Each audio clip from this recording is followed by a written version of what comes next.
1 सितंबर 2025 तंजिंग का वो आलीशान होटल जहां एससीओ समिट के लिए दुनिया भर के नेता जमा थे। बाहर का माहौल बिल्कुल शांत था, पर अंदर एक ऐसी आग सुलग रही थी जिसकी आंच सीधे हिंदुस्तान के दिल तक पहुंचने वाली थी। प्रधानमंत्री नरेंद्र मोदी अपने कमरे से निकलते हैं। उनकी सिक्योरिटी पूरी तरह से अलर्ट है। प्रोटोकॉल के हिसाब से उनकी बुलेट प्रूफ गाड़ी बिल्कुल तैयार खड़ी थी। पर तभी एक ऐसी घटना होती है जिसने दुनिया भर के इंटेलिजेंस एक्सपर्ट्स के होश उड़ा दिए। मोदी जी अपनी उस तयशुदा गाड़ी की तरफ बढ़ते जरूर हैं, लेकिन अचानक उनका रास्ता बदल दिया जाता है। उनके इर्द गिर्द रूसी खुफिया एजेंसी के ऑफिसर्स एक मजबूत घेरा बना लेते हैं और अगले ही पल प्रधानमंत्री मोदी अपनी गाड़ी को छोड़कर रूस के राष्ट्रपति व्लादिमीर पुतिन की अल्ट्रा हाई सिक्योरिटी लिमोजीन में बैठ जाते हैं। ये कोई छोटी बात नहीं थी। एक देश का प्रधानमंत्री दूसरे देश के राष्ट्रपति की गाड़ी में, ऐसा डिप्लोमेसी के इतिहास में शायद ही कभी होता है। लेकिन इस गाड़ी के दरवाजे बंद होते ही जो शुरू हुआ वो किसी हॉलीवुड थ्रिलर से कम नहीं था। दोनों नेता उस बंद लिमोजीन में पूरे 10 मिनट तक बैठे रहे। गाड़ी अपनी जगह से 1 इंच नहीं हिली। आखिरकार गाड़ी आगे बढ़ती है। इंटरनेट पर तस्वीरें आग की तरह फैलने लगती हैं। दुनिया भर की मीडिया चैनल्स चिल्लाने लगते हैं कि देखिए मोदी और पुतिन की दोस्ती कितनी गहरी है। दोनों एक ही गाड़ी में जा रहे हैं। पर दोस्तों, सच्चाई कुछ और ही थी।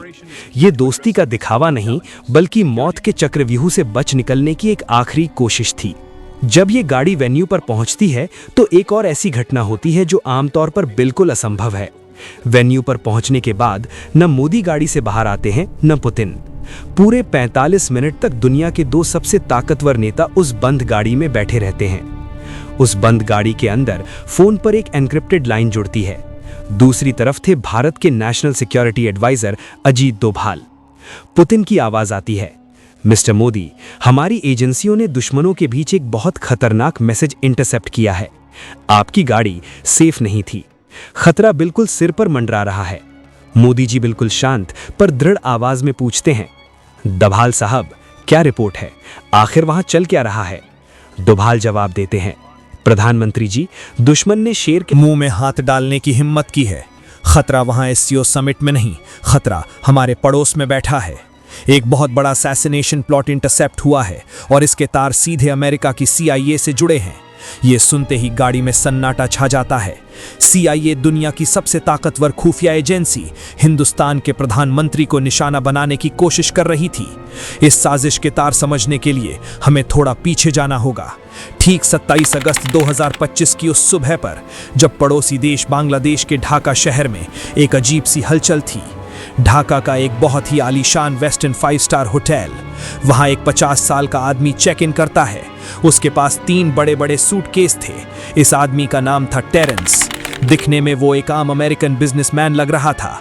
उसने होटल स्टाफ को यही बताया था कि वो एक बिजनेस ट्रिप पर आया है, पर सच तो ये था कि टेरेंस कोई बिजनेसमैन नहीं, बल्कि अमेरिकन खुफिया एजेंसी CIA का एक बहुत ही खतरनाक और मंझा हुआ कोवर्ट ऑपरेटिव था। वो वहां किसी बिजनेस डील के लिए नहीं आया था। वो वहां आया था एक ऐसी साजिश को अंजाम देने जो दुनिया का नक्शा हिला के रख देती। उन 3 बड़े सूटकेस के अंदर कोई बिजनेस के सैंपल नहीं थे। उनमें भरे थे hi tech electronics, encrypted communication devices, आम लोगों की भीड़ में छिपने वाले वेपन्स और खुफिया ब्लूप्रिंट्स। टेरेंस का काम था एक कमांड सेंटर एस्टैब्लिश करना।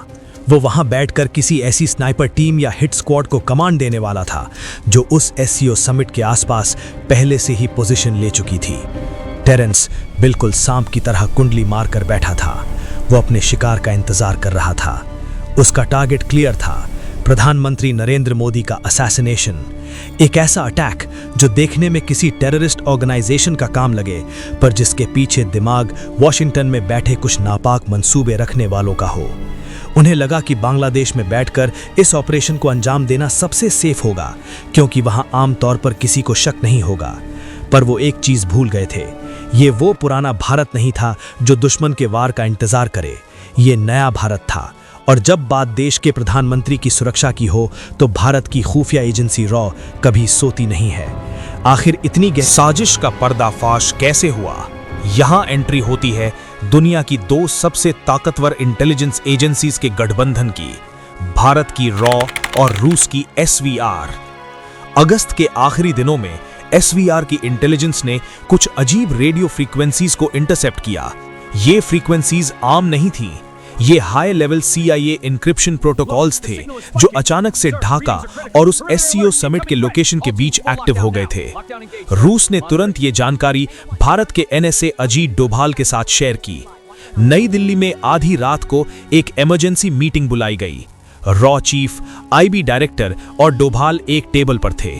रॉ के टॉप ऑफिसर ने डोभाल से कहा, सर, हमें कंफर्म हो गया है कि एक हाई वैल्यू टारगेट को एलिमिनेट करने की प्लानिंग हो रही है और लगता है कि टारगेट प्रधानमंत्री हैं। डोभाल ने कहा, अगर उन्होंने हमारे प्रधानमंत्री की तरफ आंख भी उठाई तो हम उनका वो हाल करेंगे कि आने वाली सदियों तक उनकी रूह कांपेगी।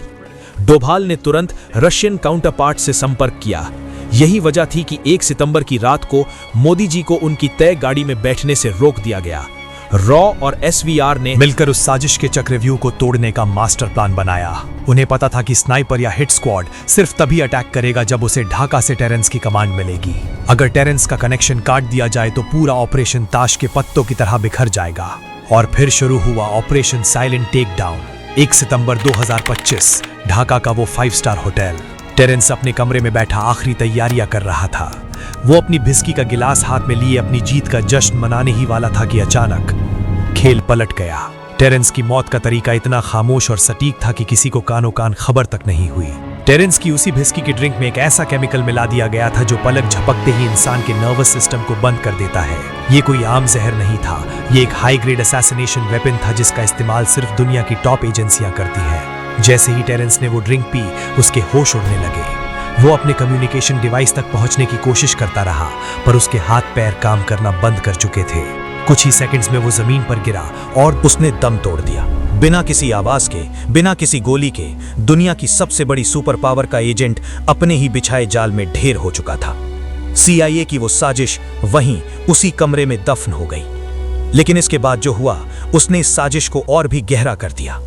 जैसे ही टेरेंस की मौत की खबर अमेरिकन एम्बेसी तक पहुंची, वहां भगदड़ मच गई। उन्हें समझ आ गया था कि उनका खेल खत्म हो चुका है और किसी ने उन्हें उनके ही घर में घुसकर मात दे दी है। अगले ही पल US एम्बेसी से एक पूरी टीम उस होटल में दाखिल होती है। उन्होंने बांग्लादेश की लोकल पुलिस को होटल के अंदर घुसने तक नहीं दिया। आमतौर पर किसी भी विदेशी नागरिक की मौत पर लोकल पुलिस इन्वेस्टिगेशन करती है, पोस्टमार्टम होता है, पर यहां सब कुछ दरकिनार कर दिया गया। अमेरिकन एजेंट्स ने टेरेंस की डेड बॉडी को तुरंत अपने कब्जे में लिया। उसका कोई पोस्टमार्टम नहीं हुआ। उसकी बॉडी को सीधे एक स्पेशल फ्लाइट के जरिए US भेज दिया गया। और वो जो 3 बड़े सूटकेस थे जिनमें उस पूरे ऑपरेशन के ब्लूप्रिंट्स और इलेक्ट्रॉनिक एविडेंस थे, वो सब कुछ US एम्बेसी के एजेंट्स ने जब्त कर लिया। और बात यहीं खत्म नहीं हुई। लंदन और वॉशिंगटन के सर्वर्स पर बैठे साइबर एक्सपर्ट्स ने लगातार कई घंटों तक काम किया और टेरेंस के वजूद का हर एक डिजिटल फुटप्रिंट मिटा दिया।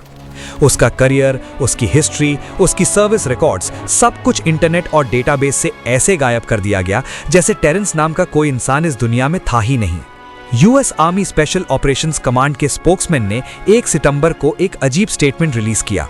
उन्होंने कहा कि उनका कोई कमांड इंस्पेक्टर जनरल मरा नहीं गया है। उन्होंने क्लेम किया कि जिस इंसान की बात हो रही है वो यूनाइटेड स्टेट्स में जिंदा और सुरक्षित है। 4 सितंबर को लेफ्टिनेंट कर्नल इलियट स्कॉट ने यहां तक कह दिया कि ढाका में उनका कोई ऑनगोइंग ऑपरेशन चल ही नहीं रहा है। 2 सितंबर 2025 प्रधानमंत्री मोदी सही सलामत भारत लौट आते हैं। अगले ही दिन वो नई दिल्ली में एक बड़े सेमिकॉन समिट में मंच पर आते हैं। वो प्रधानमंत्री जो हमेशा अपने भाषणों में ऊर्जा और आत्मविश्वास से भरे होते हैं। उस दिन उनके चेहरे पर एक अजीब सी संजीदगी थी।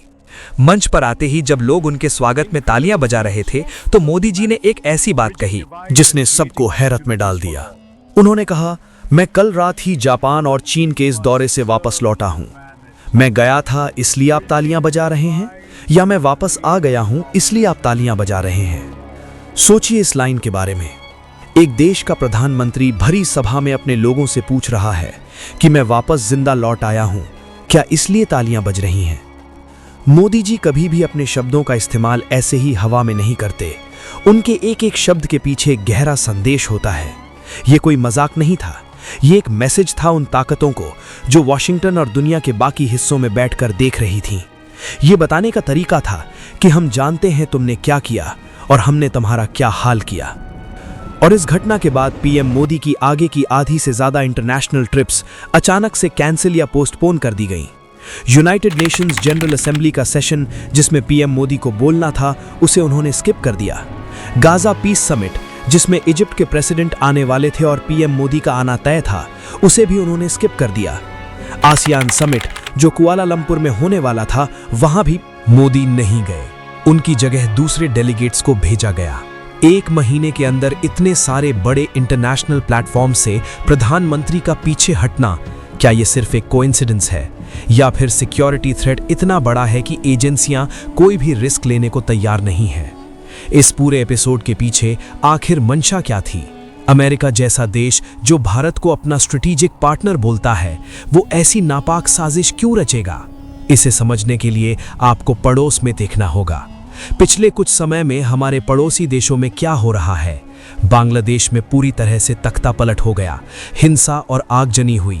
नेपाल में लगातार ऐसी स्थिति पैदा की जा रही है जिससे वहां अशांति आए। श्रीलंका का तो इकोनॉमिक और पॉलिटिकल हाल दुनिया ने देखा ही है। ये सब अचानक नहीं हो रहा। भारत के आसपास के देशों को डिस्टेबलाइज करके एक इनविजिबल फोर्स भारत के इर्द गिर्द एक रिंग ऑफ फायर बना रही है। CIA का तो इतिहास रहा है दूसरे देशों में रिजीम चेंज करवाने का, चाहे वो साउथ अमेरिका हो, मिडिल ईस्ट हो या एशिया। जब कोई नेता उनके हिसाब से नहीं चलता, जब कोई देश अपनी इंडिपेंडेंट फॉरेन पॉलिसी फॉलो करता है, आंख में आंख डालकर बात करता है, तो उनका अहंकार आहत होता है। पीयूष गोयल का वो धमाकेदार बयान आपको याद होगा। उन्होंने भरे मंच से अमेरिका को चेतावनी देते हुए कहा था, आप हमारे सर पर बंदूक रखकर हमसे ट्रेड डील्स नहीं कर सकते। एक यूनियन मिनिस्टर का ऐसी भाषा का प्रयोग करना कोई छोटी बात नहीं है। ये किस बंदूक की बात कर रहे थे पीयूष गोयल? क्या वो उसी बंदूक की बात कर रहे थे जो CIA ने 1 सितंबर को प्रधानमंत्री मोदी पर तानने की कोशिश की थी?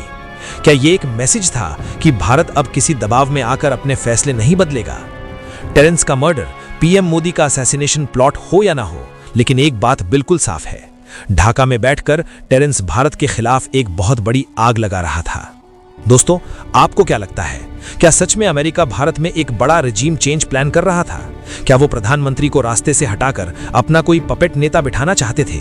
क्या इन सारी बातों में पीयूष गोयल के बयान में और मोदी जी के उस जिंदा लौट आने वाले कमेंट में कोई कनेक्शन है? अपनी राय कमेंट्स में जरूर लिखिए और अगर वीडियो पसंद आया हो तो वीडियो को एक लाइक और चैनल को सब्सक्राइब जरूर करें।